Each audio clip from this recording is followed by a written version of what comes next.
Welcome to Spirits Podcast, a boozy dive into mythology, legends, and folklore. Every week we pour a drink and learn about a new story from around the world. I'm Amanda. And I'm Julia. And this is episode 180, Godzilla and Kaiju for Myth Movie Night. Yeah, just a heads up, this one gets a little bit dark. We talk a lot about how nuclear war and the threat of the nuclear age kind of formed a very well-known monster. So if that is not your cup of tea, I mentioned also in the episode, but just be careful. Yeah, we really enjoyed our conversation, but if this is not the thing that you should be listening to right now, that's totally cool. We are so pleased to have some new patrons with us, some more folks who are pledging support with their dollars to help make spirits a thing. Thank you so much to Tankaruni, Hannah, Alicia, Justine, Kaylee, Wookish, Ashley, Alexis, Emma, Sarah, Chris, Rosie, Lauren, and Lena. You join the ranks of such distinguished folks as our supporting producer level patrons: Sarah, Landon, Nikki, Megan, Deborah, Molly, Skyla, Samantha, Sammy, Neil, Jessica, and Phil Fresh. As well as our legend level patrons: Clara, Stephen, Francis, Brittany, Josie, Kylie, Morgan, Beam Me Up Scotty, Audra, Chris, Mark, Mr. Folk, Sarah, and Jack Marie. I think Tankaruni might be coming for Beam Me Up Scotty's title as best named patron, who we say all the time. We appreciate it. There are room for lots of folks at the top, but Tankaruni, you're getting up there. Thank you for joining. It's very, very good. And Julia, remind us what you were drinking during this episode. We made the Lady Godzilla, which I'll tell you a little bit more about during the refill, but it's minty, it's a little bit tart. It's a recipe that I got from Yuri Kato's Japanese cocktails book. If that's something that interests you, like Japanese flavors in cocktails, definitely pick it up. Fabulous. And I would, Julia, like to recommend for you a sort of like lighthearted, but also kind of intriguing series that I literally read 10 books of in the last week. Ooh, 10 books in the past week, Amanda? How do you do? Yes. Well, they are fairly short, and they're extremely sort of like page turners. This is The Library Lovers Mysteries by Jenn McKinlay. This is a series about a small town librarian who somehow keeps discovering bodies places. I love it. And it is like an extremely slow burn, chaste romance between her and somebody in town. And it's delightful. Every book, her crafternoon club reads a different like literary classic. And then, of course, those lessons like apply to the mystery at hand. It's just extremely pure. I want to read these extremely badly, but I also want this to be my life. I know. I just like, I looked up during the book and I was like, can we move to rural Connecticut? Like, I don't want to move to rural Connecticut, but I was still like, oh, this is amazing. It's very pastoral. And it's wonderful. I love it. That sounds incredible. I will have to take a look at those immediately.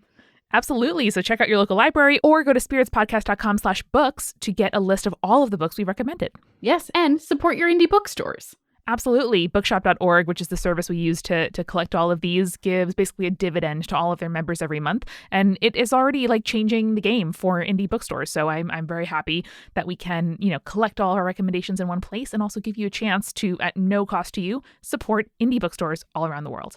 Shout out, Amanda, to our incredible patrons as well. I know we listed out our new ones and our supporting producers and our legends, but we just hit 350 patrons on Patreon. So we're going to be sharing kind of a spooky video with our current patrons.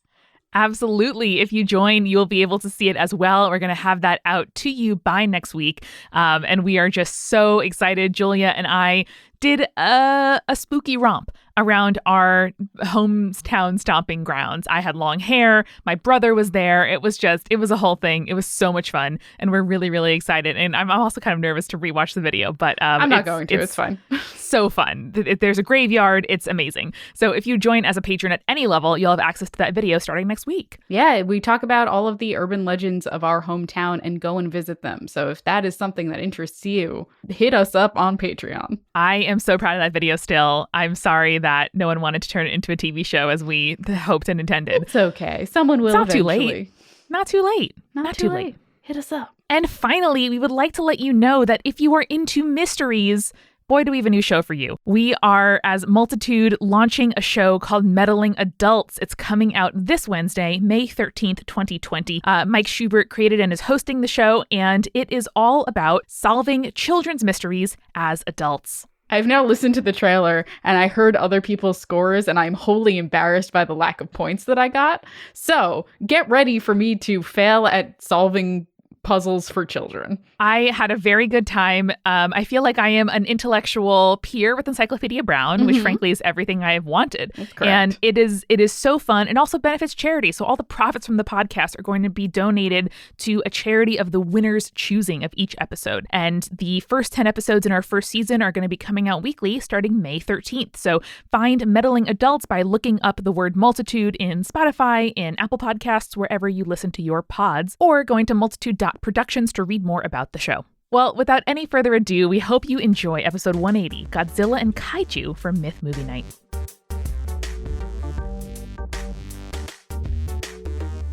Amanda, I made you watch another movie, this time for Myth Movie Night, that I don't think... Have you seen any of the Godzilla films before? Nary a one, Julia. Nary a one. Interesting. Have you seen any of the legendary big monster or kaiju films before? Well, I saw a play about Godzilla once. Okay. And I also saw Pacific Rim and then wrote a lot of fan fiction about it. Okay. Yeah, you know what? Pacific Rim is a good example. You know, it's definitely a modernization of the kaiju film. But first, let's talk about Godzilla King of Monsters, the 2019 one, not the one from 1956. It was entertaining, and I had to take an extraordinary amount of notes to be able to do this 2-minute summary for you. So, folks, if you want to stay spoiler-free, please skip ahead about 2.5 minutes, and you will save yourself from me stumbling through this plot. All right, I'm going to put the timer on the clock real quick. Are you ready, Amanda? Okay, let's see if I can do this. Ready. Ready, set, go. So we learned through some exposition that 5 years ago, the world found out about giant monsters now known as Titans. In that first attack, Dr. Emma Russell's son was killed, but now she works for this organization called Monarch. She made a device called the Orca, which can kind of communicate with Titans. A group of eco-terrorists, though, attacks the base where she is working. There's like a cool kind of pan backward where what we think is a normal house ends up being in the middle of China in like a research base, and 11 is her daughter. However, when the terrorists attack, they kill everybody except for kidnapping Emma and her daughter Madison. So we cut to Coach Taylor from Friday Night Lights taking cute pictures of wolves in like Colorado or Wyoming or some shit. And some of the Monarch scientists approach him in a helicopter, scaring off the wolves because he's Emma's ex-husband. The terrorists casually follow Godzilla to Antarctica, where the terrorists intend to free a 3-headed titan called Monster Zero. Emma frees and awakens this monster. He battles Godzilla, eats a scientist, escapes, and we learn then that Emma is secretly working with the terrorists. Oh no, plot twist. From a Monarch bunker in Boston, Emma contacts Monarch and argues that the Titans must be awakened in order to heal the Earth from the damages that humans have caused. So supervillain Emma then awakens another Titan, Rodan, in Mexico. Monster Zero defeats Rodan, but then gets one of its heads cut off by Godzilla. It regrows it, and it's very scary, and then awakens all other dormant Titans around the world.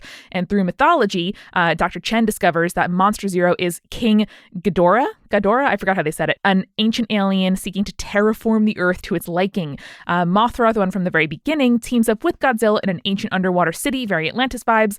They have to help Godzilla heal by detonating a nuke, and Godzilla then goes Super Saiyan and defeats Monster Zero, becoming a kind of king of monsters. And then in the credits, there are some like kind of plot seeds for the next movie. Yes, the King Kong versus Godzilla one, which is going to be great. You actually got it under 2 minutes, Amanda. That was incredible. Oh, great job. Thank you. Thank you so much. The plot is very meandering in this film, so you did a great job kind of reeling it in. There's very many layers, and I don't think they quite needed all those layers, but we got them anyway. Yeah, fun fact about this movie, it is the sequel to the 2015 or 2014 film that had Bryan Cranston in it. Both the actor and actress that played Scarlet Witch and Quicksilver in the Avengers Age of Ultron movie. Fun fact about that. I also didn't realize that guy was Coach Taylor from Friday Night Lights, so you enlightened me. Oh, he sure is. Ageless. So, Amanda, I would love to talk about Godzilla and the development of the big monster or kaiju film, and also kind of the tie-in between those films and both the anti-nuclear movement and also environmentalism. So just a heads up at the top here, we're going to be talking a lot in this episode about atomic weaponry and the threat of nuclear attacks. I personally know that that's a topic that gives me a lot of anxiety. So if that's something that you also feel, it is totally okay to skip this episode. Don't worry about it. We can talk about it another time, or don't talk about it at all. Up to you guys. Doesn't really matter. So, Amanda, arguably the giant monster movie started in 1933 with King Kong. and became really popular both in the United States and in Japan. For example, that 1933 King Kong movie led to the 1938 King Kong Appears in Edo in Japan, which is really cool. I love that. Like, there's a lot of going back and forth between Japan and the United States when it comes to big monster or kaiju films. Most of these early monster movies tended to have a sort of imperialism focused plot. So it's like exploring unknown regions and then fights with big monsters as the climactic scene. And then also, you know, the white nationalists get to do what they want. It's terrible. But shortly after that, in the 1940s, the development of the atomic bomb would lead to themes around that to surround giant monster or kaiju films as they're known in Japan to this day. So the first kaiju movie to explore themes around nuclear testing actually came out of the United States in 1953 with The Beast from 2000 Fathoms, where a giant dinosaur awakens to wreak havoc after its resting place in the Arctic is disturbed by nuclear testing. So the Japanese name for this film featured the first use of the word kaiju in a film title, as it was called An Atomic Kaiju Appears. And does kaiju mean big monster in Japanese? Kaiju, just to clarify, means strange beast. Ah, very good. It's the next line in my notes. So just a year later, in 1954, was the first appearance of Godzilla. And the plot of the first Godzilla movie is very much informed by these post-war cultural fears of Japan. So in the story, Godzilla is said to be an ancient sea creature or a dinosaur that was disturbed by underwater hydrogen bomb testing. So he has resistance to radiation. He has atomic breath, which is when you see Godzilla like breathing fire, it's atomic breath. And he leaves survivors with radiation sickness. And the movie ends with a character warning that if nuclear weapon testing continues, another Godzilla or Godzilla-like creature could rise in the future. See, I didn't know any of that context. So to me, the fact they had to detonate a nuke to help Godzilla heal was extremely puzzling. But it makes a lot of sense that that would be something that's on people's minds and a way to both, you know, kind of engage with this topic in a sort of safer way, which is like through the lens of storytelling and through something that's almost so fantastical that you sort of forget that it's like a real threat that's facing the world, but also to kind of hammer that message home in the end. Yeah, and it's really interesting. I'll talk about this a little more later, but the legendary verse, which is what we'll call these kind of revived movies about Godzilla and the other kaiju, including Kong Skull Island, which was an earlier version in this universe, they talk about how the Titans, which is their name for the kaiju, basically subsist and gain power from radiation, which is really interesting and an interesting way to kind of play with the original concept established in the 1954 Godzilla film. Yeah, and I can't decide if it's almost like absolving humanity of the fact that they are, in most cases, just irrevocably harming the planet. Like, what if these things that are so destructive instead kind of gave rise to another sort of life that wasn't disease or cancerous, you know, materials, but it's also bad.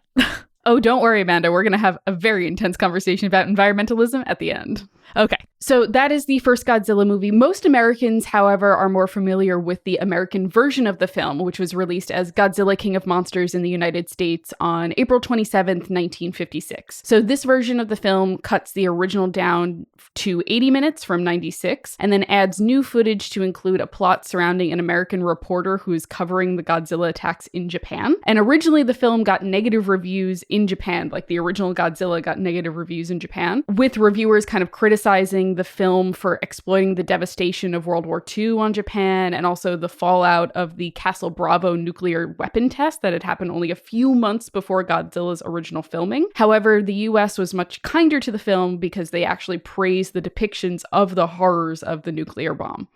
Let's talk about Castle Bravo for a second, because one, they make reference to it as one of the bases in the film that we just watched, which I think is wild. But also, I think it's really important to understand the historical context of it because it informs so much about the Godzilla story. Again, this is going to be talking a lot about nuclear bombing, nuclear testing, stuff like that. A lot of the nuclear fears out of Japan come from, obviously, the United States bombings of Hiroshima and Nagasaki, but they continued far after that because the United States was testing thermonuclear weapons in the Pacific, specifically in Bikini Atoll on March 1st, 1954. So during that testing, radiation spread and contaminated an area in the Pacific of more than 7,000 square miles. For context, that's the size of New Jersey. Wow. The testing itself was incredibly frightening, just given the site of the blast itself. But at the same time as the testing, there was a Japanese fishing boat in the area of contamination called the Fukui Maru, which is the Lucky Dragon. And they had been notified that they were outside the danger zone by the United States government in advance. But it turned out that the explosion was close to 3 times more powerful than the scientists originally anticipated, which is wild to me that it's that they could create something so dangerous and so large beyond what they imagined at first. And have the hubris of their own predictions, not to be like, hey, we think it's going to be this big. Let's clear an area 10 times the size of that. Yeah. You would think that that would be safety protocol at its finest, but no. So by the time that the Lucky Dragon returned to Japan, all of the crew were suffering from acute radiation syndrome, or ARS, and the boat's chief radio man died a few months later because of complications from ARS. So this incident was considered and used as a banner and a turning point for the anti-nuclear movement in Japan, and it would also inspire the plot and rhetoric behind the original Godzilla. Later films would, as we see with the film that we watch, they would tie environmental protection into this conversation as well, much like the anti-nuclear movement did themselves. Most famously, Rachel Carson, who wrote Silent Spring, which is about the overuse of pesticides destroying the environment, states that, quote, "The parallel between radiation and chemicals is exact and inescapable." Wow. I had to read a lot of Rachel Carson as part of a environmental history and also apocalypticism classes, and especially like during the 60s, 70s, and 80s. And her work is heartbreaking in a lot of ways, because while her work did shine a light on a lot of the things that we were doing wrong, it's also a lot of the things that she pointed out we're still doing, which is rough in itself. I'm sure we'll talk about this more at the end as well, but there are so many ways in which there is no other place, there are no other people, there is no consequence-free use of other people's land, environment, bodies. And that is so relevant right now in a way that is shocking and heartbreaking. Yeah. To turn to a slightly lighter note, because I think we need a little levity after that, we'll talk a little bit more about the adaptations and readaptations of the Godzilla franchise. Yeah. They have been made over and over and over again. That's why there's so many Godzilla movies. But when the TV market started to grow in the 1970s, Godzilla's image kind of switched from a destructive force to a more heroic monster aimed to appeal to children, which we kind of saw in this film as well. Like, Godzilla is fighting the bigger monster to help kind of save humanity, which is interesting. Yeah.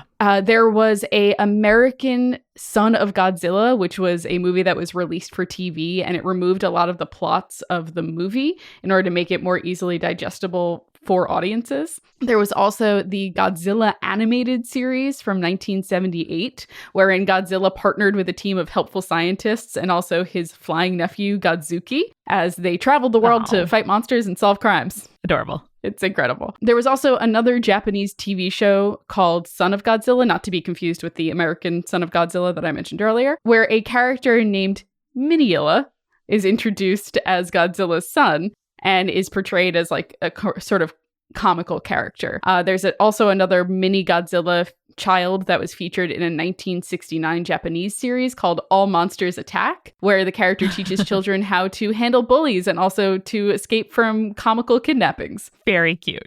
A little bit lighter, which is nice. It kind of gets away from street smarts. Here's what you gotta do. You gotta breathe atomic breath onto them, kick them in the shins, and run away. Exactly. Money clip. Your Lion King wallet.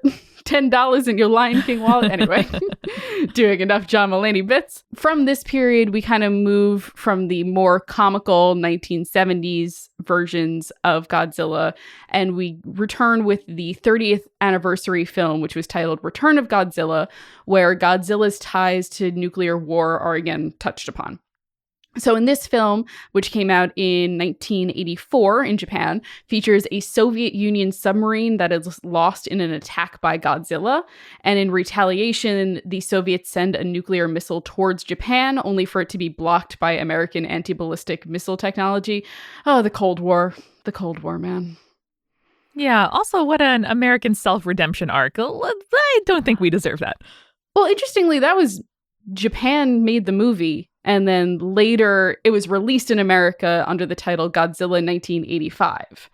And both of these films kind of changed the origins of Godzilla. So rather than Godzilla being reawakened by nuclear testing, Godzilla is retconned to have been created by exposure to radiation during nuclear testing. Right. These films that resulted from this, they're known as the Heisei series. They include extraterrestrials coming to Earth to try to prevent the creation of Godzilla, and in the process, introducing and creating the character King Ghidorah, which is the three-headed dragon that we saw in our film. The Heisei period also expanded the role of Mothra, who is longtime foe and also sometimes ally to Godzilla. And I love her so much. She's just a big giant moth. Yeah, Mothra is good people. Mothra, only good kaiju. I'm going to call it now. I have big feelings about Mothra, and I love her to bits. Mothra and Medea, those are your ride or dies. They are my ride or dies.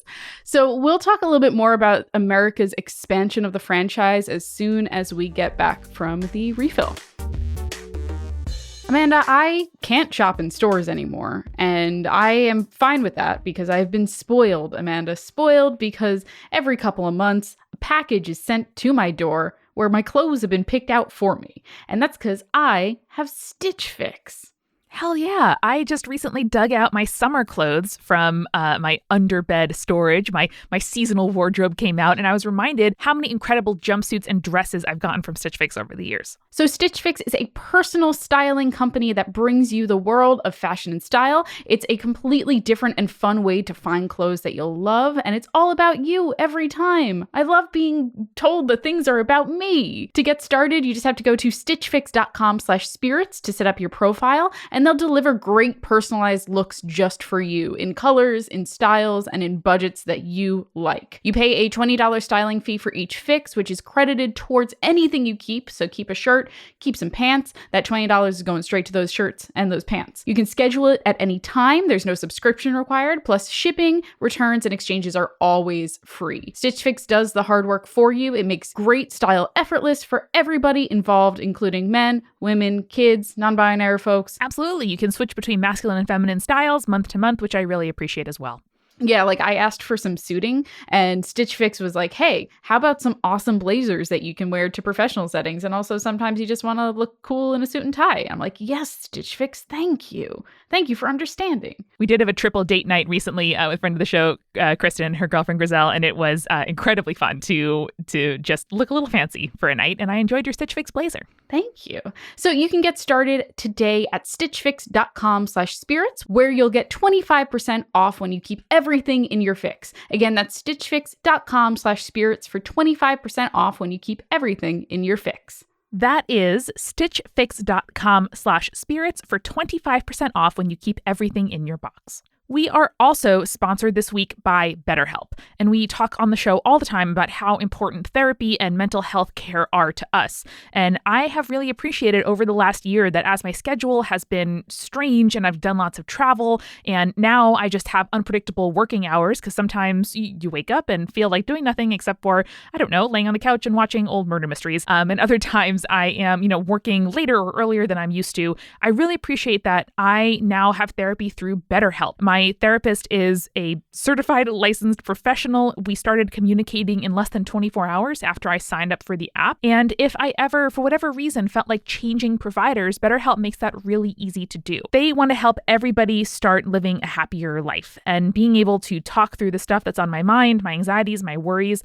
with somebody who's just there to listen and help me sort things out is an absolute game changer. I can schedule phone calls or video calls with my therapist, but in between appointments, I can also message with her, and being able to sort of send her something throughout the day saying like, hey, this came up, I was thinking about it, or record something that I was thinking or feeling to talk about in my next session makes it a lot easier for me to remember what it is that I want to talk about and to feel like I'm really making progress from week to week instead of just, showing up and sitting there and being like, I'm not really sure what I want to talk about, which has definitely happened to me in the past. And I have read so many reviews where people are so satisfied with their therapist. One I'm looking at right now says that she's great, very balanced and logical, sensitive, but straightforward. Highly recommend. Absolutely. And I really love as well that it's more affordable than traditional offline counseling, but they also provide financial aid. So BetterHelp understands that mental health care is something that everybody could benefit from, and they try to make it as easy as possible for you to start living a happier life today. So you can visit betterhelp.com/spirits.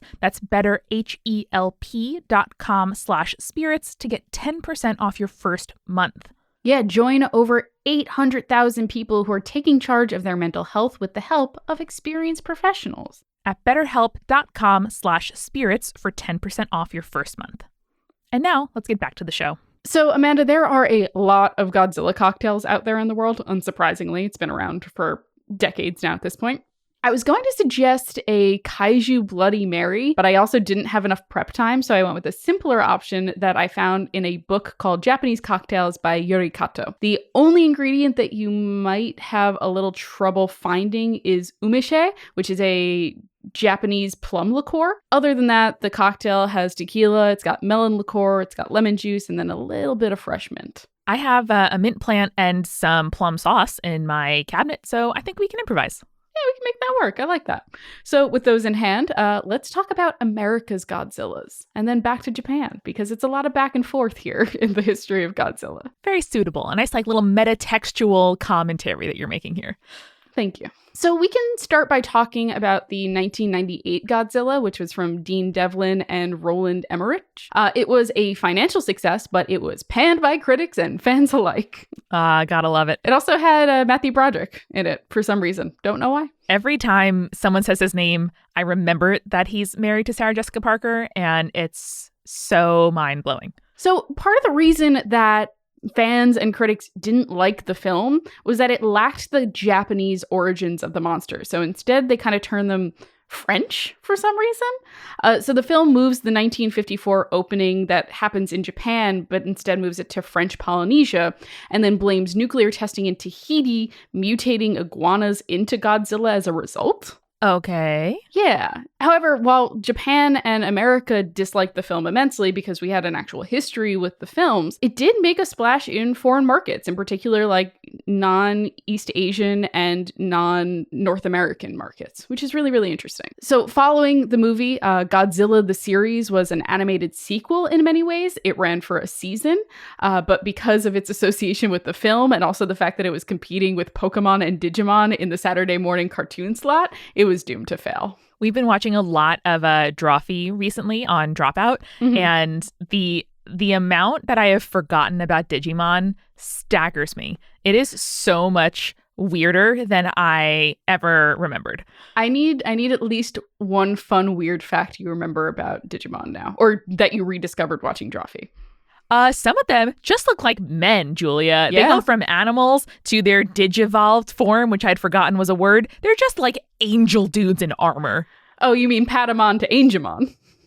Yes, exactly. He's just like a Connor little, was more into Digimon. I was more into Pokemon, but I'm going to need to dive right back in. No, Digimon's definitely like hornier in a lot of ways. Yeah. Because they're just like, well, you know, your small pet friend is now a very hot, handsome man with no shirt on. He's got a lot of muscles. Apparently. Listen, I mean, I'm sure for a lot of us going through adolescence, that would have been a great combo. It would be. Now, going away from Digimon and getting back to Godzilla. So Japan soon gained the rights back to Godzilla after they lapsed in the United States because no one wanted to touch it because they did bad with it. And so because of that, the Millennium series was created. So this version retains the original origins of the kaiju awoken by nuclear testing. And interestingly, Godzilla is portrayed as something that the Japanese public just has like become used to. So its attacks are predicted and it's kind of dealt with much like seasonal typhoons are. Which personally I think is really, really interesting if you think about Godzilla moving away from like simple anti-nuclear rhetoric and now moving towards one of environmentalism. So if Godzilla's attacks were like superstorms, we can make a parallel to climate change and global warming. Exactly. You can, understand and advocate for changing it, but at a certain point, the effects are no longer reversible. And so it is a kind of question of like adaptation and not just sort of like, let's prevent this before something irrevocable happens because it already did. And I think that's a great time to kind of transition into our film and the legendary verse. So we're going to talk about Godzilla, King of Monsters. And like I said earlier, this movie was a sequel to the 2014 Godzilla. And the 2014 Godzilla is pretty poignant and clear in its message of acknowledging the deliberate exposure of humans to radiation in nuclear testing, which is bad, which the US government has not really openly admitted to. Not surprising. One of the things that I found interesting in this film was that it features several other mythological names that we've discussed on the show before. So they're kind of little cameos on the computer screen, and you can like dig into more research. There's plenty of articles written online about like, so what's the deal with this kaiju or this titan?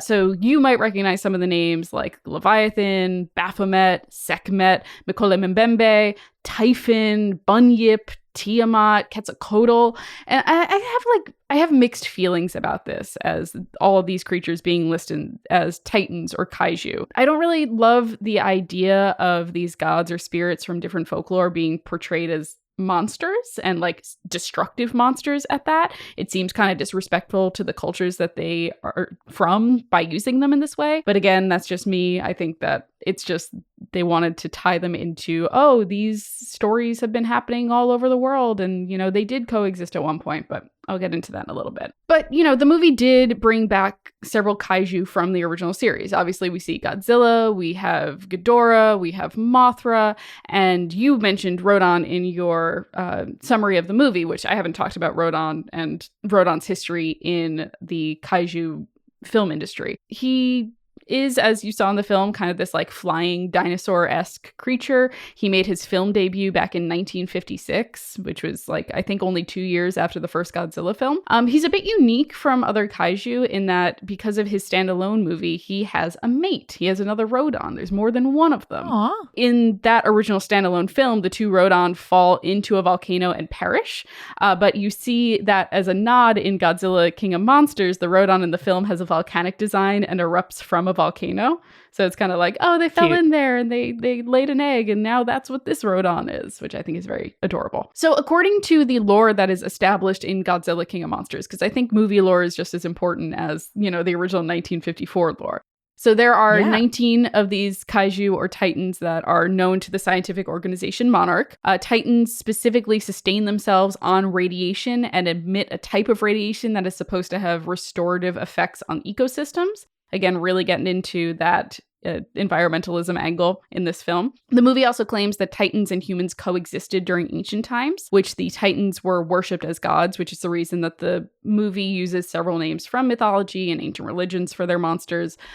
In the film, the titans are in deep hibernation, but are reawoken by the extraterrestrial force of King Ghidorah, who is acting as the alpha for the titans until he's killed by Godzilla. And Godzilla kind of prevents the titans from attacking humanity anymore and returns them to their resting places so they can heal the damage to the ecosystems caused by human activity. Plot of the movie. Great. This is where I'm going to spin a little bit here about the environmental message of this particular film and then just the Godzilla films as a whole. So I think we have to be very careful in how we frame conversations around environmentalism in particular. So I've seen a lot of this on social media, especially during the COVID-19 pandemic, about the quote, like, nature is healing itself because human beings aren't interfering, which gets away from the point of it.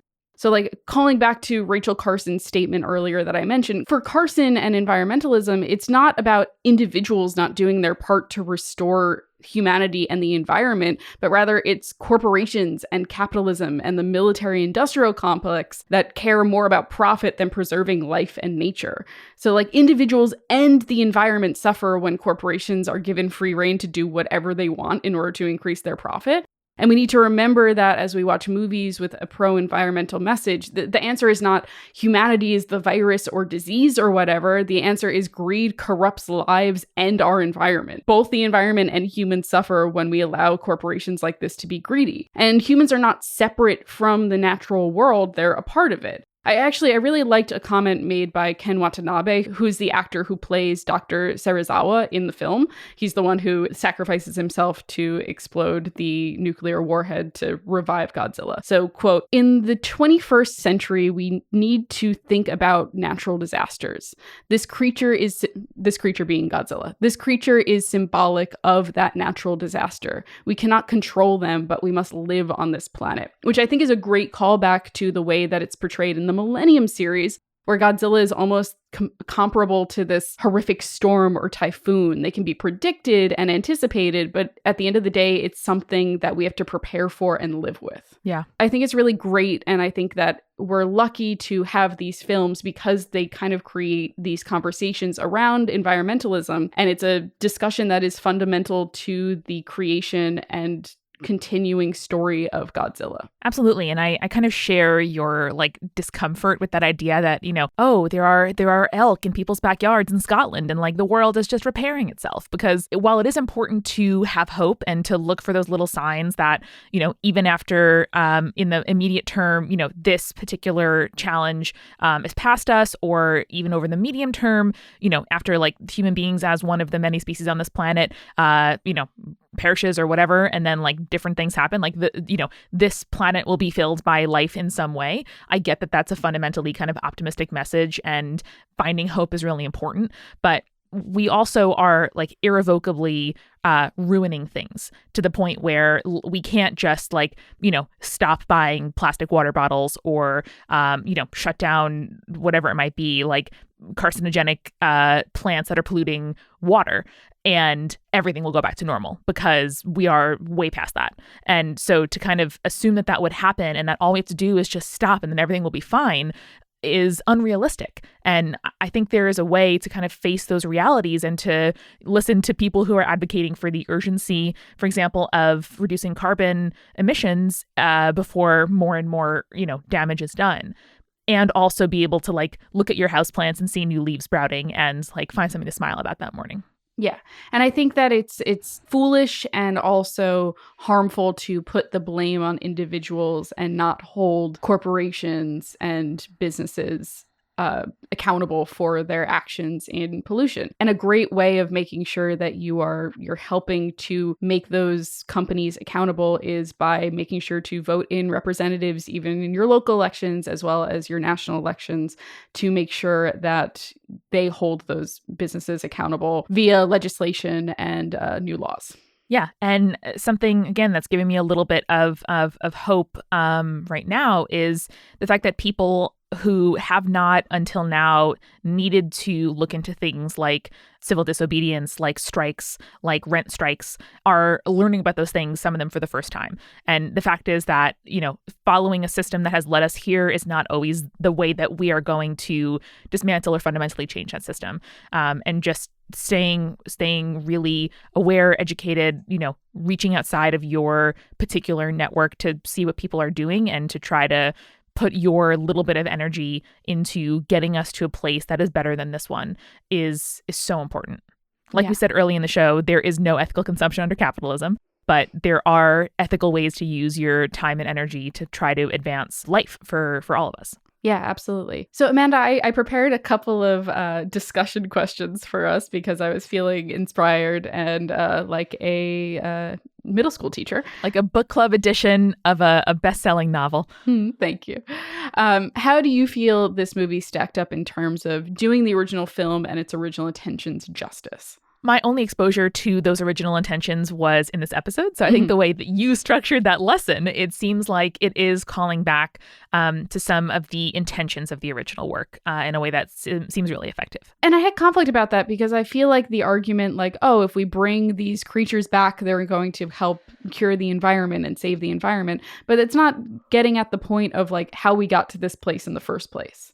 And I think that trying to find like a cure or a fix-it to those environmental issues is not addressing the underlying, disease of it. And I think that the message felt jumbled to me in this film because of that. I was also very confused why we ended up at Fenway Park in the end. I don't know. Boston just got wrecked Just fucking demolished. I was like, Boston, why do you got to get up in the mix? Why? Maybe they're just like, where's some place that people will definitely recognize and we can hold a lot of people there, and also like, I don't know, man. They could fight near it. Great. Fenway. I also just watched The Town. Erica and I are watching a lot of heist movies in our self-isolation. And I was like, what we're back here. What? So do you think the movie's handling environmentalism, I already told you my thought on this. Did you think it felt heavy-handed, or was it sending the right message? I know. I think I'm with you on this one, where it's not like sexy and action-packed to talk about capitalism as a fundamentally destructive and immoral system. Mm-hmm. But any discussion of environmentalism without touching on that is just not getting there, in my opinion. Yeah. I agree. There's so much they could have said and then they didn't say. And I know that it's supposed to be like an action movie. There are big monsters fighting. We don't have to like really explicitly say, hey, capitalism is the problem. But I don't know, man. But don't we, though? Like, doesn't anybody with a platform have an obligation, especially if they are going to make money off of this franchise with roots irrevocably in like anti-nuclear and pro-environmental advocacy, to do that? Yeah, and I think that kind of comes back to the fact that, we keep corrupting the message of things that are important. And if we keep making these movies over and over and over again to make more money and make spin-off series where baby Godzilla teaches kids to stand up to bullies, we do have some sort of, obligation to say something about where the film came from in the first place. Yeah, I agree. And I'm conscious, too, that like a lot of us are kind of relying on single-minded enjoyment of something that lets us escape from the world right now in order to cope. And I also don't want to imply that that is wrong, that just like watching an action movie and like enjoying it for what it is that's not immoral. But I think from a creator perspective, when you decide to utilize something like that or something with a history or to revive a franchise, there are implications to what it is that you make. And there are, ever more urgent reasons why it is in everybody's best interest, in the world's best interest, to use whatever platform you have to advocate for something important. That is great, and also leads as a nice segue into my last question, which is the Kaiju movie is a quote-unquote big monster movie in general with big monsters fighting, but it usually has an overarching lesson that is trying to teach the audience. So is that something you're interested in checking out more? Is this like, did this movie manage to achieve that for you? I think our discussion did in a way that the movie didn't. The movie just made me want to rewatch Pacific Rim or like Friday Night Lights because I enjoyed, that kaiju context, and I like Coach Taylor. And Connie Britton is missing from every movie that I watch. But in that context, like that's why I think that there is both room for enjoying something with your brain shut off and also using that as an opportunity or an invitation to learn more. Like I can just enjoy the movie for what it is and critique the CGI, and enjoy the pandering acting, and then, decide to put something on my reading list or, just follow somebody on Instagram who is, advocating for environmentalism in a radical anti-capitalist way that also advocates racial justice and like other topics that are inextricable from this. So it can be an invitation to engage, even if during that moment you don't have the energy to do so. 100%. Also, CGI was pretty good, huh? CGI was pretty good. It was pretty good. I'm pretty happy with that. It's on Hulu. Check it out. There you go. It is on Hulu. You do have to have the HBO edition to watch it on Hulu, but it is. Or your partner's parents' HBO login. There you go. Amanda's got the in. So Amanda, that is my history of Godzilla, kaiju films, and environmentalism and anti-nuclear movement. How do we feel? I feel good. Sometimes it feels better to focus on Animal Crossing and leave the rest of the world alone. But sometimes it feels really good to face stuff, and particularly to contextualize challenges we're going through now in the 100-year-long history of other people facing really bravely those same things. And sometimes with a lot fewer resources, doing a lot more.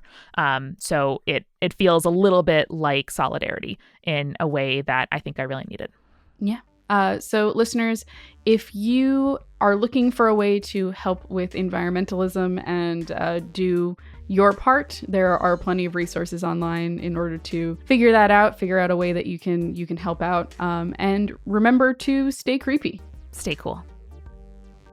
Thanks again to our sponsors. At stitchfix.com/spirits, you can get 25% off when you keep everything in your box. And at betterhelp.com/spirits, you'll get 10% off your first month of therapy. That's betterhelp.com/spirits. Spirits was created by Amanda McLaughlin, Julia Shafini, and Eric Schneider, with music by Kevin MacLeod and visual design by Allison Wakeman. Keep up with all things creepy and cool by following us at Spirits Podcast on Twitter, Instagram, Facebook, and Tumblr. We also have all of our episode transcripts, guest appearances, and merch on our website, as well as a form to send us your urban legends at spiritspodcast.com. Join our member community on Patreon, patreon.com/spiritspodcast, for all kinds of behind-the-scenes stuff. Just $1 gets you access to audio extras, with so much more available too. Recipe cards, director's commentaries, exclusive merch, and real physical gifts.